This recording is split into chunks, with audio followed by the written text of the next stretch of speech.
भारत में अक्सर बड़े बुजुर्ग ये कहते हैं कि उधार लेने से अच्छा है अपनी ज़रूरतों को कम किया जाए, लेकिन फिर भी कभी कभी आम आदमी, किसान और गरीब लोग कर्ज या लोन लेने पर मजबूर हो जाते हैं। कई बार इनमें से कुछ लोग वक्त पर लोन नहीं चुका पाते और फिर उन्हें कानूनी प्रक्रियाओं, धमकियों और बेइज्जती का सामना करना पड़ता है। लेकिन हमारे देश में अमीरों के लिए यही सिस्टम और कानून अलग तरीके से काम करता है। बड़े बड़े कर्जदारों के लोन राइट ऑफ कर दिए जाते हैं और जब लोन राइट ऑफ किए जाने की प्रक्रिया पर सवाल खड़े होते हैं तो इसकी अलग अलग टेक्निकल परिभाषाएं दे दी जाती हैं। वो ऐसी परिभाषाएं होती हैं कि आम आदमी को तो कभी समझ में भी नहीं आती। इसी बात को आधार बनाकर महाराष्ट्र के नासिक की त्र्यंबकेश्वर नगर पालिका के सफाई कर्मचारी भाऊराव सोनवणे ने SBI यानी स्टेट बैंक ऑफ इंडिया को एक पत्र लिखा है और अपना 1.5 लाख रुपए का कर्ज माफ करने की अपील की है।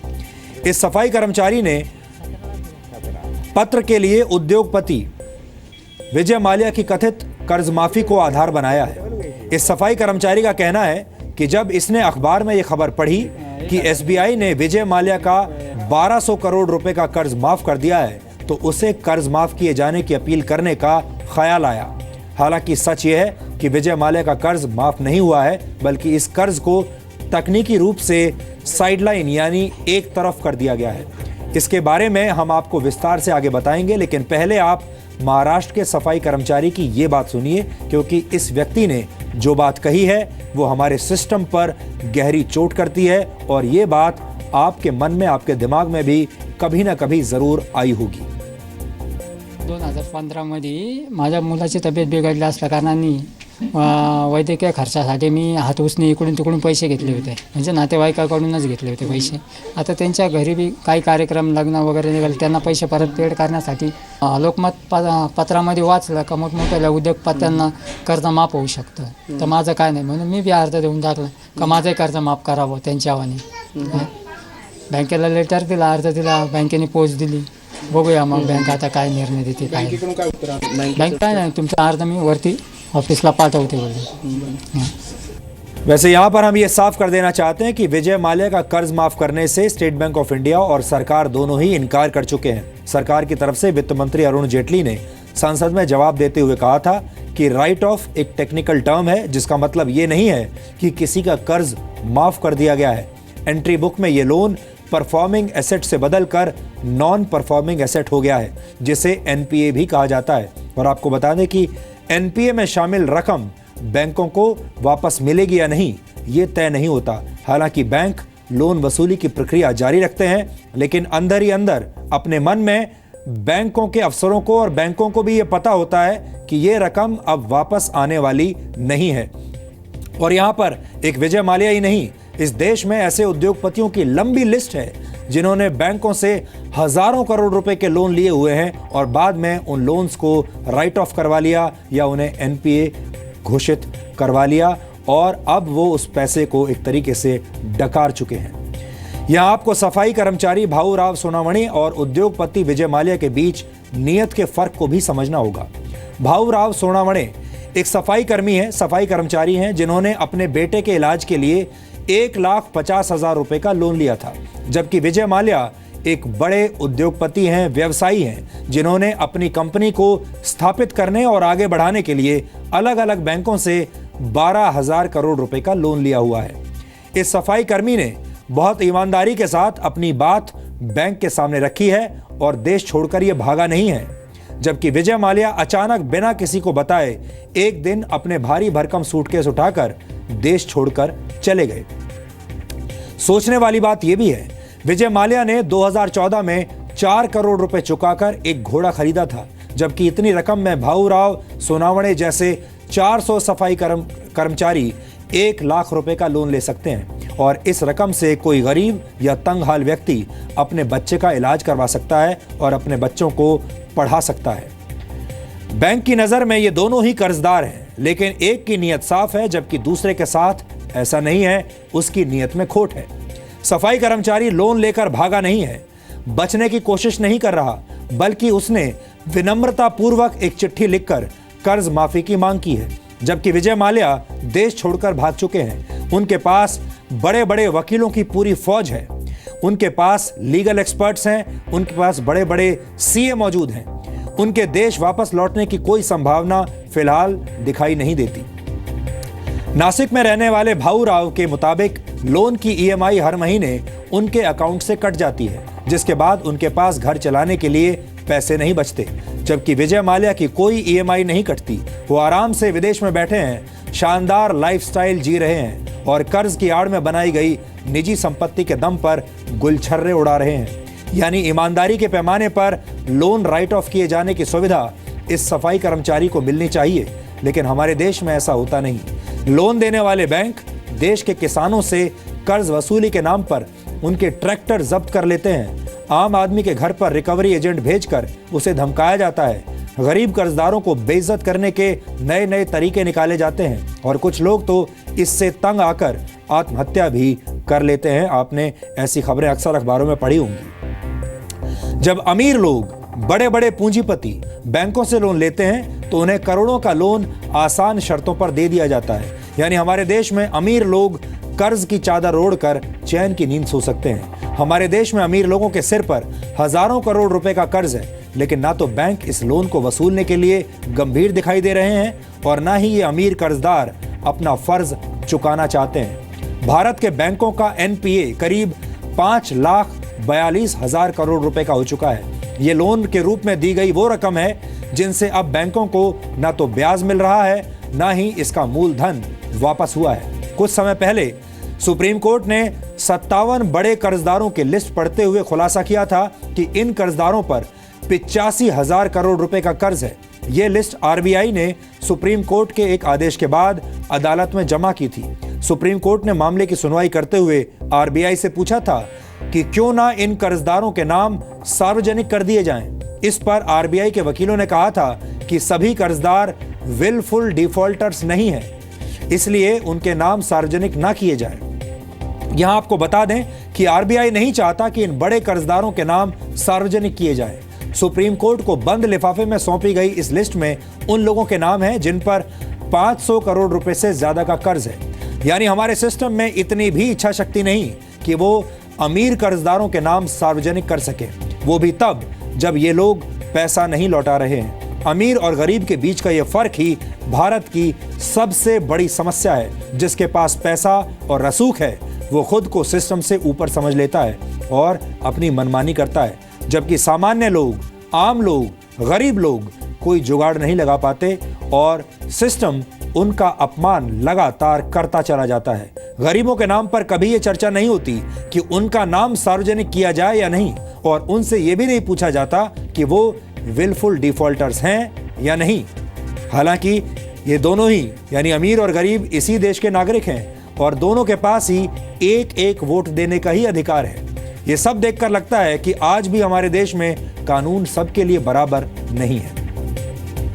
फाइनेंशियल सर्विसेज देने वाली कंपनी क्रेडिट स्विस की ग्लोबल वेल्थ रिपोर्ट के मुताबिक भारत के सिर्फ 1% लोगों के पास देश की 58% संपत्ति है और भारत के सिर्फ 10% लोगों के पास देश की 80% संपत्ति है। यानी देश की दौलत अमीरों की मुट्ठी में है। जो अमीर हैं और ज्यादा अमीर होते जा रहे हैं और जो गरीब हैं वो और ज्यादा गरीब होते जा रहे हैं। और यही वजह है कि भारत दुनिया के ऐसे देशों में शामिल है जहां अमीरों और गरीबों के बीच बहुत बड़ी खाई है।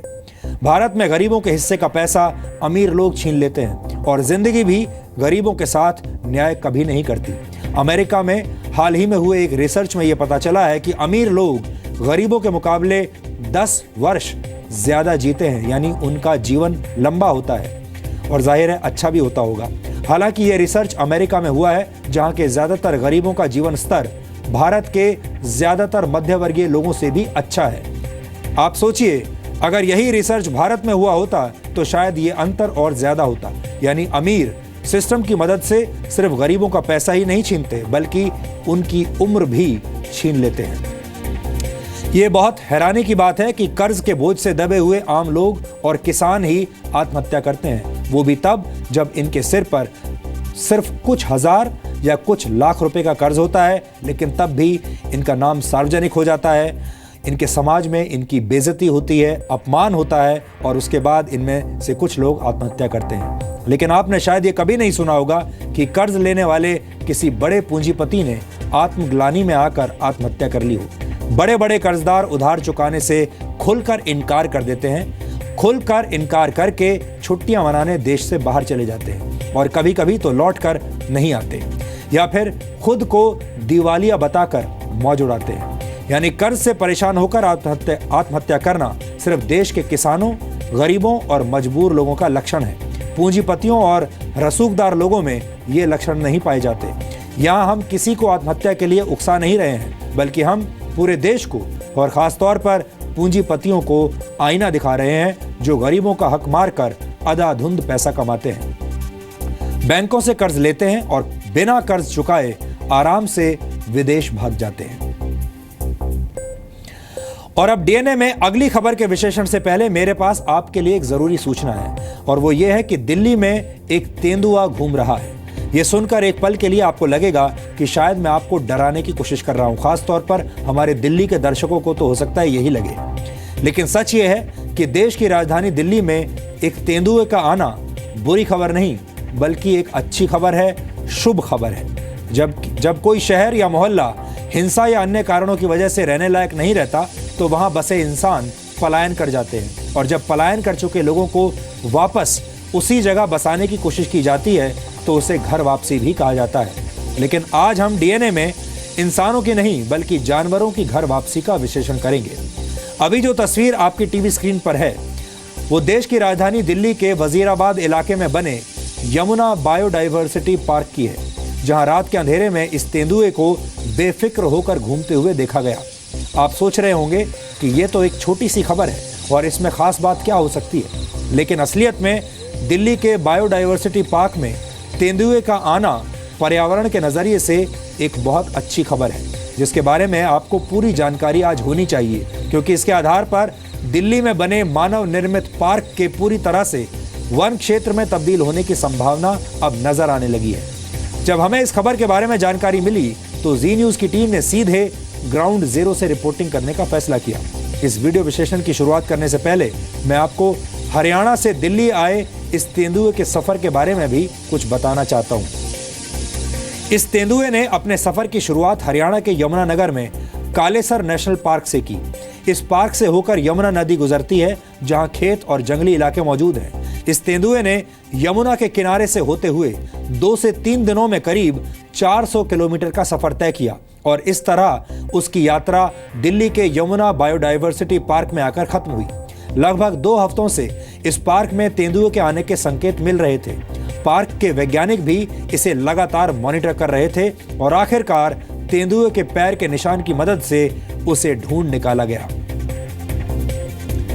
दिल्ली का यह पार्क 457 एकड़ में फैला हुआ है, जिसके 2 हिस्से हैं। 300 एकड़ के पहले हिस्से में यमुना नदी की बाढ़ का पानी आता है, जबकि 157 एकड़ का दूसरा हिस्सा सूखा रहता है। ये दोनों ही इकोलॉजिकल कॉरिडोर से जुड़े हुए हैं। प्रकृति का नियम कहता है कि इंसान और जानवर के बीच इकोलॉजिकल बैलेंस का होना बहुत अनिवार्य है, क्योंकि दोनों एक दूसरे से जुड़े हुए हैं। किसी भी वन क्षेत्र के लिए यह बहुत जरूरी है कि वहां की खाद्य श्रृंखला पूरी हो, कंप्लीट हो। शाकाहारी और मांसाहारी पशु पक्षियों के अलावा वहां सर्वभक्षी जानवर भी होने चाहिए, और अभी तक यमुना बायोडाइवर्सिटी पार्क की खाद्य श्रृंखला पूरी नहीं हुई थी। लेकिन इस तेंदुए के आने के बाद अब ये कमी पूरी हो चुकी है। वैज्ञानिक इसे दिल्ली के इकोलॉजिकल बैलेंस के लिए फायदेमंद मान रहे हैं, और ये बायोडाइवर्सिटी पार्क देश के लिए एक मॉडल के तौर पर उभरा है। इस मॉडल के आधार पर देश भर के वनों का दोबारा विकास किया जा सकता है। दिल्ली की बात करें तो ये दिल्ली के पर्यावरण से जुड़ी एक बेहद पॉजिटिव खबर है। आमतौर पर हमारे देश के मीडिया में पर्यावरण से जुड़ी खबरों से परहेज किया जाता है। हर कोई सिर्फ वीआईपीज और बड़े बड़े नेताओं के आसपास रहकर राजनीतिक पर्यावरण की रिपोर्टिंग करना चाहता है, लेकिन जी न्यूज़ ने इस चलन को बदलने की कोशिश की है। हालांकि इसमें काफ़ी मेहनत लगती है। हम उन विषयों को उठा रहे हैं जिन्हें मीडिया का ज़्यादातर हिस्सा नज़रअंदाज करता है, और आप तक इस तरह की रिपोर्ट्स पहुंच नहीं पाती।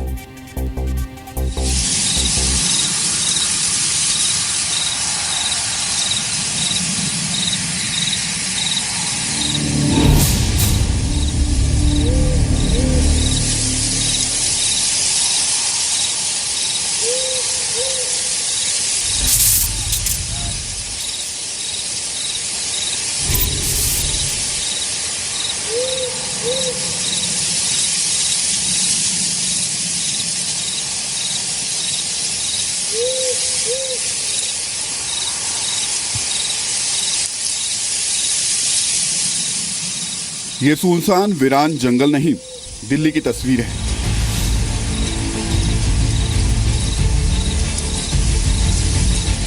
देश की राजधानी दिल्ली में मौजूद ये वो बायोडायवर्सिटी पार्क है जहां आज तक सिर्फ चिड़ियों और पक्षियों की चहचहाहट सुनाई देती थी।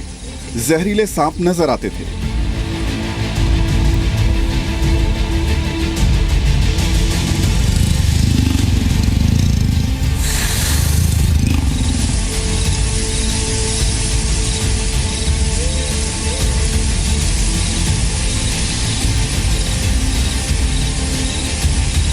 ये सुनकर एक पल के लिए आप डर गए होंगे, लेकिन तेंदुए के आने की खबर से आपको डरने की नहीं, खुश होने की जरूरत है।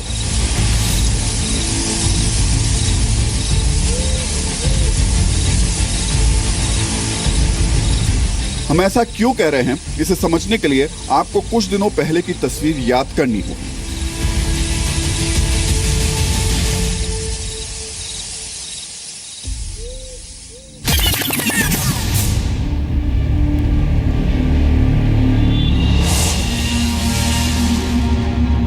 दिल्ली की ये काली और धुंधली तस्वीर तो याद होगी आपको, जब प्रदूषण की चादर ने देश की राजधानी को काला कर दिया। उस वक्त हालात ऐसे थे कि कंक्रीट के इस जंगल में खड़ा होना तो दूर, सांस लेना भी मुश्किल हो रहा था। उस वक्त जी न्यूज ने पूरे देश के सामने ये सवाल रखा था कि हर छोटे मुद्दे पर सियासत की रोटियां सेकने वाले नेताओं को दिल्ली का पर्यावरण कोई बड़ा मुद्दा क्यों नहीं लग रहा।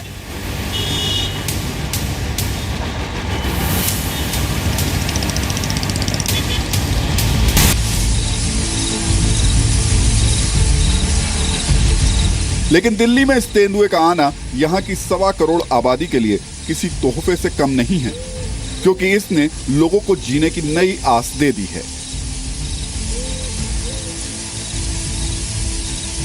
ये तेंदुआ आजकल दिल्ली के यमुना बायोडायवर्सिटी पार्क में बेफिक्र होकर इधर उधर घूम रहा है।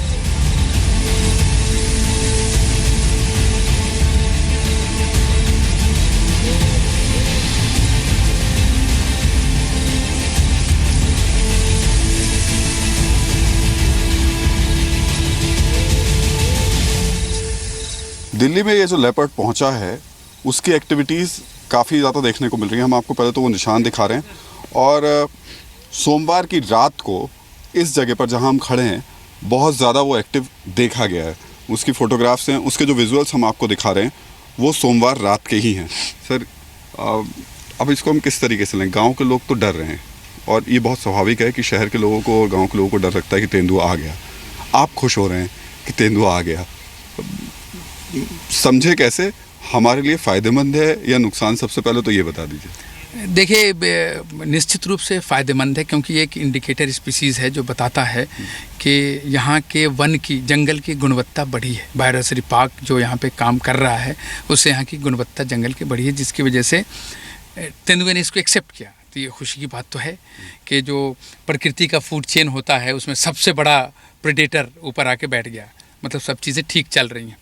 लेकिन आपने दूसरी बात कही कि गांव के लोग डर रहे हैं, वो भी सच्चाई है, क्योंकि बिग कैट्स अक्सर हाँ लोगों को डर ही दिखाता है, और केसेस भी ऐसे होते रहते हैं। लेकिन यहाँ पर एक एनिमल है, अभी तक तो एक ही नज़र आया है, और एरिया इतना बड़ा है। निशान है ये, यहाँ ये तेंदुआ है, ये देख रहे हैं, पैड है ये, इसके फिंगर है 1 2 3 4, तो ये पैड है। और टाइगर होता तो ये बहुत बड़ा पैड होता, ये तेंदुआ है तो इसका छोटा पैड है। और ये देखने में मेल सा लग रहा है पैड के हिसाब से, ये पैड के हिसाब से जैसा ब्रॉड है ये मेल लग रहा है जी। और सर, ये भी तय है कि उसकी एक्टिविटी इस एरिया में ज़्यादा देखने को मिली, तो क्या अभी भी इस एरिया में हो सकता है? निश्चित रूप से हो सकता है, क्योंकि यहाँ कवर आप देखें, इसको कहते हैं टेमेरिक्स, जिसको झाऊ कहते हैं, ये फॉरेस्ट देखें, और उसको कहते हैं सरकंडा या सैकरम। तो सैकरम और झाऊ का बहुत अच्छा जंगल जो यमुना किनारे वर्षों से हुआ करता था, ओवर पीरियड ऑफ टाइम वो ख़त्म हो गया, फिर से उसको हमने रिस्टोर किया है, वो ज़िंदा हुए हैं, तो ये जानवर के लिए अच्छी जगह बन गई। सर, अब मैं अपनी क्यूरियोसिटी के लिए पूछ ले रहा हूँ कि अगर यहाँ कहीं छुपा हुआ और अटैक कर दे तो क्या स्थिति? ऐसा तो क्योंकि इंसान जो है वो सबसे ज़्यादा खतरनाक और फूड चेन में सबसे ऊपर और मजबूत है, सुप्रीम प्राइमेट्स कह सकते हैं। तो मुझे लगता है कि उससे तो सारे एनिमल घबराते हैं, क्योंकि इंसानी वजूद जो है दूसरों के वजूद को ख़तरा पहुंचाता है। तो मुझे नहीं लगता कि ऐसा कुछ होगा, क्योंकि अभी उसके आराम का ही वक्त है, क्योंकि डाउन एंड डस्क ज़्यादा एक्टिव होता है। होगा आसपास कहीं से निश्चित रूप से आसपास होगा, और घास की झुरमुट इतनी सख्त है कि इसके अंदर वो कहीं बैठा होगा तो नज़र भी नहीं आएगा, वो हमें ज़रूर देखता होगा। ये तेंदुआ पिछले 15 दिन से इस इलाके में घूम रहा है।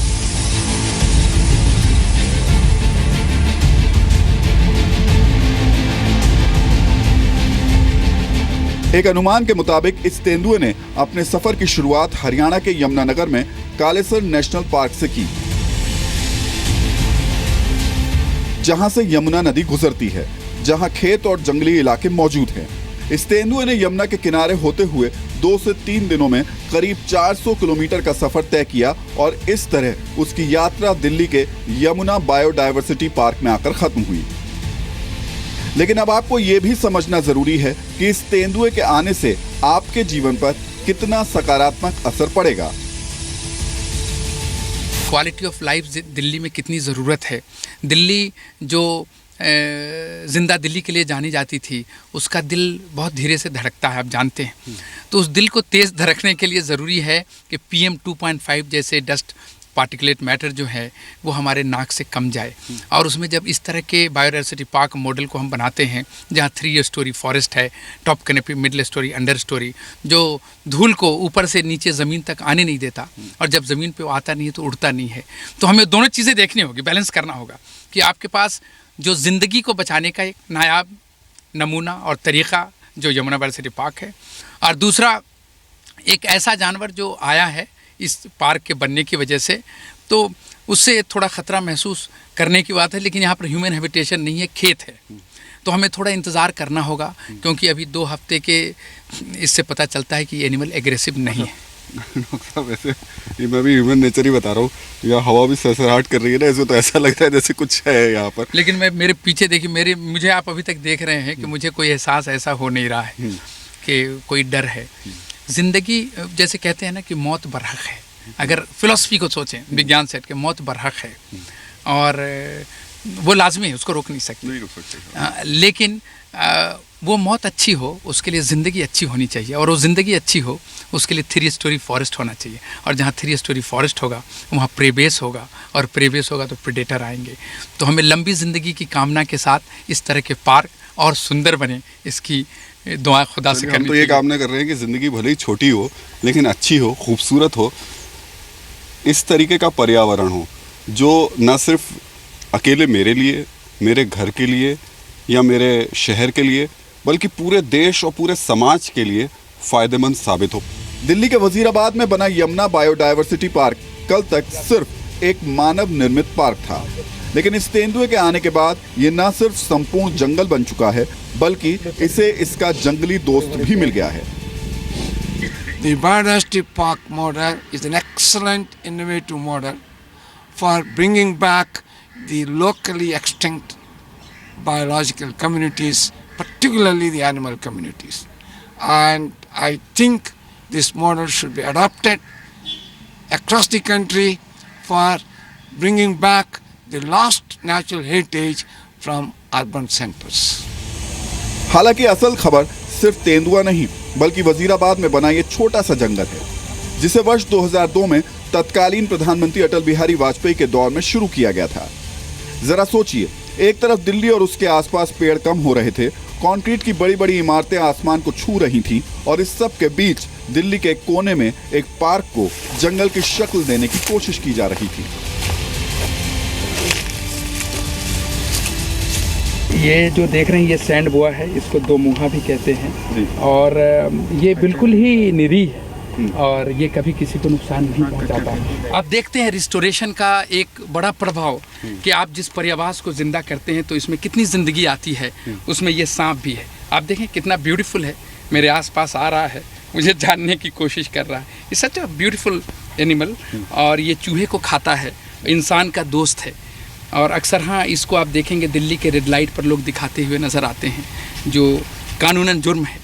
और ये एक अच्छा उदाहरण है कि आपके पास रेप्टाइल्स है जो ये दिखा रहा है कि इसके खाने के यहाँ सामान है, जितने पक्षी हैं उसको खाने का सामान यहाँ मिल रहा है, इसलिए वो शायद ज़िंदा हैं। चलिए देखिए, यही एक बेहतरीन चीज़ है जो कि हम आज दिल्ली से आपको दिखाना चाह रहे हैं। दिल्ली में अमूमन हम जब दिखाते हैं तो ऐसी चीज़ें दिखाते हैं जो कि हमेशा चिंता खड़ी करती है। हमेशा लगता है कि क्या होगा दिल्ली का, पर्यावरण का। ये एक आशा है, लेकिन ये एक आशा है जो आपको दिखाई दे रही है। हालांकि शहर के लोग सर डरते हैं इन सब चीज़ों से, उन्हें लगता है पता नहीं क्या है क्या नहीं है। लेकिन आपने तो देखा, मैंने प्यार से उठाया, हाँ। अपने हाथ पे रखा, जी। उसने बल्कि अपना मुंह मेरे मुंह तक लाने की कोशिश की। वैसे अफसोस की बात यह भी है कि दिल्ली के नाम पर अपनी राजनीतिक दुकानें चलाने वाली पार्टियों के लिए दिल्ली के पर्यावरण को बचाने वाला ये जंगल कभी भी मुद्दा नहीं रहा। आज हम भी आपसे ये पूछना चाहते हैं कि क्या नेताओं के होर्डिंग से भरी दिल्ली में आपने यमुना बायोडायवर्सिटी पार्क के बोर्ड को कहीं देखा? आपका भी जवाब ना में होगा। दिल्ली में सिर्फ राजनीति की बात होती है, उन नेताओं की बात ज़रूर होती है जो आरोप प्रत्यारोप की बात करते हैं। लेकिन बड़े अफसोस की बात है कि वो नेता भी इस ऐसे मुद्दों की बात नहीं करते हैं, ऐसे मुद्दे नहीं उठाते हैं जो वाकई आम आदमी के सरोकार से जुड़े हुए हैं, न सिर्फ दिल्ली के बल्कि पूरे देश के। तो उस जगह खड़े होकर के जहाँ की तेंदुआ अभी कहीं है, हम कोई जाबाजी नहीं दिखाना चाह रहे कि हम तेंदुए के बीच में खड़े होकर के तेंदुआ कहीं से आ सकता है, अटैक कर सकता है, ये आपको बताने की कोशिश करें। यहाँ खड़े होकर के हम तेंदुआ है इसको एक दूसरे तरीके से आपको समझाने की कोशिश कर रहे हैं। तो दिल्ली के लिए, यहाँ के मौसम के लिए, यहाँ के माहौल के लिए लंबे वक्त से संघर्ष कर रहे वैज्ञानिकों के लिए इससे बड़ी खुशखबरी कोई नहीं कि इन्हीं झाड़ियों में कहीं आसपास कोई एक तेंदुआ आ गया है जो कि बड़े आराम से घूम रहा है, बेखौफ होकर घूम रहा है। उसके फुटप्रिंट्स बड़े साफ दिखाई दे रहे हैं, आपको फुटेज हम दिखाई चुके हैं, उसके विजुअल्स दिखा चुके हैं। बड़े आराम से टहल रहा है, मस्ती में है। अब हमें अगर मस्ती में रहना है तो उसका मस्ती में रहना बहुत ज़रूरी है। खुशी की बात यह भी है कि पिछले 14 साल से ये छोटा सा जंगल कई विदेशी पक्षियों का भी घर बन चुका है। 20 प्रजातियां हैं। 20 प्रजातियां। ये यूरोप, साइबेरिया और चाइना से आते हैं। जैसे आपने कूट को देखा, कुछ रेसिडेंट भी हैं। इधर सामने आपको पर्पल स्वाम्प हैं दिख रहे हैं जो पर्पल कलर के हैं, फॉरेजिंग करते हुए। आप उधर दूर में गौर करेंगे तो वहाँ गैडवाल हैं जो यूरोप से आया है, पिंटेल डक है वो यूरोप से आया है, टफ्टेड डक है यूरोप से आया है, और दूर में मुझे एक नज़र आ रहा है रेड क्रस्टेड पोचार्ड जो सेंट्रल एशिया और साइबेरिया से आता है। तो इस तरह से आप जब गौर करेंगे तो एक ऐसा ज़ख़ीरा है जो जनवरी में पूरा भर जाएगा और 5000 से ज़्यादा इसकी आबादी होगी, और एक ऐसा नज़ारा होता है जो सब लोग उसको देखना चाहेंगे। सब लोग देखना चाहेंगे। हालांकि दिल्ली में दिक्कत ये रहती है, दिल्ली के अब शहरों की दिक्कत ये है कि लोग मॉल जा कर के मूवी देखना ज़रूर चाहते हैं। ऐसी चीज़ें अगर आप बच्चों को दिखाएंगे ला करके तो ये उन बच्चों के भविष्य के लिए बहुत ज़्यादा फ़ायदेमंद होगा। अच्छी बात यह भी कि इस जंगल को बचाने और विकसित करने में लगे वैज्ञानिकों ने सबसे बड़ी उपलब्धि यमुना नदी के लिए हासिल की है, जो आज किसी नाले से कम नहीं है। यकीन मानिए, दिल्ली के जब आप इस हिस्से में आते हैं तो बड़ा अजीब सा लगता है। लगता ही नहीं कि आप उस कंक्रीट के शहर में खड़े हैं जहां सांस लेना मुश्किल होता है। डॉक्टर फैज साहब, ये बायोडाइवर्सिटी पार्क मतलब एक तरीके का जंगल ही है जो आपने डेवलप कर दिया। कई हिस्से हम देखते चल रहे हैं। ये जो आपने पानी यहाँ पर संरक्षित करके रखा हुआ है, इसका फ़ायदा क्या है? क्योंकि हम तो कहते हैं कि रुका हुआ पानी हो तो वो तो नुकसानदायक होता है, उसमें मच्छर पनप जाते हैं, दिल्ली में डेंगू की बीमारी होती है, और आपने इतना सारा पानी रोक के रखा है। ये जो देखेंगे, ये छोटा सा चैनल था जिसको हमने रिस्टोर किया है, इसके स्लोप ग्रेडियंट को देखा है, और यहाँ पे 3 स्टोरी फॉरेस्ट लगाने की कोशिश की है। आप देखेंगे यहाँ पे एक्वेटिक वेजिटेशन है, फिर ग्रास की लाइन है, फिर ट्री लाइन है। जब भी किसी नदी को पुनर्स्थापित करने की कोशिश करते हैं तो एक ये वैज्ञानिक प्रक्रिया है जिससे हम चलते हैं। इसको हमने 100 एकर्स का ये वेटलैंड रिस्टोर करके ऐसा काम किया है जैसा आप सोचें कि सूखी जगह पे आपने समंदर बना दिया हो। दिल्ली को ये जो आपने पानी यहाँ पे बनाया हुआ है, रोका हुआ है, संरक्षित किया हुआ है, दिल्ली को इससे फ़ायदा क्या है? और इस तरीके की चीज़ों का अगर हम देश में जगह जगह डेवलप करें तो क्या फ़ायदा होगा? इससे फ़ायदा ये होता है कि जो ये वेटलैंड है ये बेसिकली एक नदी के लिए वो नर्सरी का काम करती है, क्योंकि जब बाढ़ का पानी आता है अपने साथ बहुत सारी मछलियों को, पौधों को लाता है। बाढ़ के चले जाने पर भी ये पौधे पनपते हैं और अगली साल जब बाढ़ आता है तो इन जीवों को रिवर के मेन चैनल में ले जाता है। तो आप सोचें, अगर all along the river Yamuna के अगर ऐसी संरचना हो जिसको ऑफ शोर रिजर्वायर कह सकते हैं, तो ये सिर्फ जीवन ही नहीं देगा बल्कि गर्मियों में पानी की किल्लत पे भी नज़र रखेगा और नदी के इकोलॉजिकल फ्लो को भी बरकरार करने में मदद करेगा। 457 एकड़ में फैले इस पार्क में अब कई पक्षी और छोटे बड़े जानवर अपना घर बना चुके हैं। लगातार प्रदूषण से जूझ रही दिल्ली के लिए ये जानवर और जंगल स्वस्थ जीवन की एक बड़ी उम्मीद है। लेकिन सवाल अभी भी वही है कि क्या हम इसकी कद्र कर पाएंगे? हम तो बार बार यही कहते हैं कि डरना है तो इंसानों से डरिए, जानवर से डरने की ज़रूरत नहीं है। और इंसानों के लिए ख़ासतौर से यहाँ रहने वाले जो आबादी है उसके लिए ज़रूर है, फ़िक्र है हम लोगों को भी कि निश्चित तौर पर उनको किसी तरीके का नुकसान ना पहुँचे। लेकिन ये है कि ताली दोनों हाथों से बजती है, तो थोड़ा सा हाथ इधर से भी आगे बढ़ाना चाहिए, बजाय इसके कि डर के कह दिया जाए कि नहीं इसको तो हटाना है। तो हम सिर्फ यहाँ खड़े होकर के एक नए तरीके से तेंदुए को आपको बताने, दिखाने और खोजने की कोशिश कर रहे थे। अमूमन आपने तेंदुए की आज तक जितनी भी खबरें देखी होंगी वो यही देखी होंगी कि लोग दिखाते हैं वहाँ दौड़ा, ये दौड़ा, लोग लाठी लेके दौड़ रहे हैं, उसके पैरों के निशान खोज रहे हैं और कोशिश में है कि कैसे भी या तो पकड़ा जाए या मारा जाए या उसको भगाया जाए।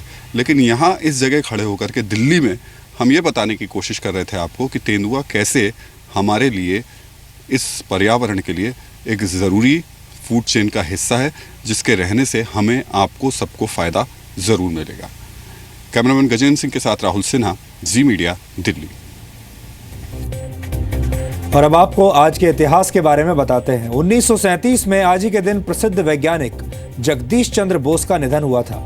वनस्पति विज्ञान यानी प्लांट साइंस में उन्होंने कई महत्वपूर्ण योगदान दिए। अलग अलग परिस्थितियों में किसी पौधे के अंदर होने वाले बदलाव का विश्लेषण करके जगदीश चंद्र बोस इस नतीजे पर पहुंचे कि पौधे भी संवेदनशील होते हैं, पौधे दर्द महसूस कर सकते हैं और स्नेह का अनुभव भी कर सकते हैं। जगदीश चंद्र बोस 1904 में अमेरिकन पेटेंट हासिल करने वाले पहले भारतीय थे। उन्हें फिजिसिस्ट, बायोलॉजिस्ट और आर्कियोलॉजिस्ट होने के साथ साथ बांग्ला साहित्य में साइंस फिक्शन के जनक के तौर पर भी देखा जाता है। जगदीश चंद्र बोस के सम्मान में चांद के एक लूनर इम्पैक्ट क्रेटर का नाम भी उनके नाम पर रखा गया है। भौतिक स्थितियों में बदलाव के अनुसार यानी प्रेशर और तापमान में बदलाव के कारण गैस और तरल पदार्थ के स्वरूप में बदलाव हो सकता है। इस सिद्धांत को फिजिक्स में इक्वेशन ऑफ स्टेट के नाम से भी जाना जाता है। इस सिद्धांत पर महत्वपूर्ण शोध करने वाले वैज्ञानिक जोहानिस वैन डेर वाल्स का आज 1837 में जन्म हुआ था। 1910 में वैन डेर वाल्स को फिजिक्स में अपने योगदान के लिए नोबेल पुरस्कार से सम्मानित किया गया था। एलन जॉनसन सिरलीफ को आज 2005 में लाइबेरिया की राष्ट्रपति के तौर पर चुना गया था। एलन किसी भी अफ्रीकी देश की पहली महिला राष्ट्रपति बनी थी। महिलाओं की सुरक्षा और उनके अधिकारों के लिए अहिंसात्मक संघर्ष करते हुए वर्ष 2011 में एलन को नोबेल शांति पुरस्कार से भी सम्मानित किया गया था। 2015 में आज ही के दिन न्यू शेपर्ड रॉकेट पहला ऐसा रॉकेट बन गया था जो वर्टिकल लैंडिंग करते हुए अंतरिक्ष से वापस धरती पर लौटा था। इस तरह के रीयूजेबल लॉन्च सिस्टम को खासतौर पर सब ऑर्बिटल स्पेस टूरिज्म के लिए विकसित किया जा रहा है। न्यू शेपर्ड रॉकेट का निर्माण अमेरिका की प्राइवेट कंपनी ब्लू ओरिजिन ने किया है। इस कंपनी की कोशिश है कि 2017 के अंत तक लोगों को अंतरिक्ष की सैर करवाई जाए। आप में से कई लोग स्मार्टफोन्स का इस्तेमाल करते होंगे। आज के दिन का स्मार्टफोन से गहरा संबंध है। जानी मानी टेक्नोलॉजी कंपनी IBM ने 1992 में आज पहला स्मार्टफोन दुनिया के सामने रखा था। IBM साइमन नामक इस पहले स्मार्टफोन में टेलीफोन के अलावा हैंडहेल्ड कंप्यूटर के कई फीचर्स थे, जिसके जरिए कोई भी व्यक्ति telephone calls, emails, calendar, address book और नोटपैड के साथ साथ मैप्स, स्टॉक्स और न्यूज़ की जानकारी भी हासिल कर सकता था। और 1930 में आज ही के दिन भारतीय सिनेमा की मशहूर गायिका और अभिनेत्री गीता दत्त का जन्म हुआ था। गीता दत्त ने कई मशहूर हिंदी और बांग्ला गीत गाए थे। 16 साल की उम्र में भक्त प्रहलाद नामक फिल्म के लिए उन्होंने अपनी पहली रिकॉर्डिंग की थी। हालांकि तब उन्होंने कुछ पंक्तियां ही गाई थी। 1947 में आई फिल्म दो भाई के हिट गीतों के साथ ही गीता दत्त ने हिंदी फिल्मों का सफर शुरू किया था।